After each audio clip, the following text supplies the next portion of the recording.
అందరికీ నమస్కారం.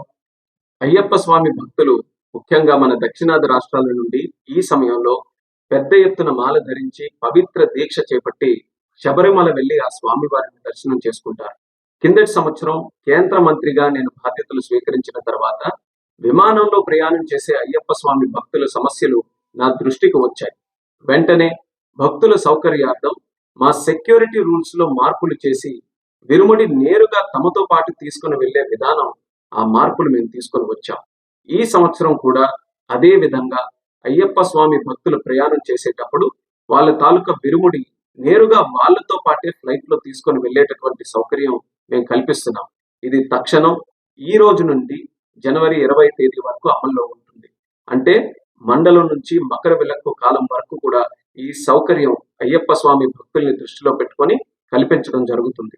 ఈ కూటమి ప్రభుత్వం దేశ ఆచార సాంప్రదాయాలకు, భక్తుల మనోభావాలకు అత్యంత ప్రాధాన్యతనిస్తుంది. అందుకే ఎవరికి ఇబ్బంది కలగకుండా ఉండాలనే ఆలోచనతో భద్రతా నియమాలు పాటిస్తూ మా మినిస్ట్రీ ఆఫ్ సివిల్ ఏవియేషన్ ద్వారా ఈ నిర్ణయం మేము తీసుకున్నాం. దీన్ని భక్తులందరూ కూడా సద్వినియోగం చేసుకుంటారని, మీ అయ్యప్ప స్వామి దీక్ష విజయవంతంగా జరగాలని, స్వామి తాలూకు ఆశీస్సులు పొంది అందరికీ కూడా మంచి జరగాలని ఈ సందర్భంగా కోరుకుంటున్నాను. నమస్కారం. ఓం స్వామియే శరణమయ్య.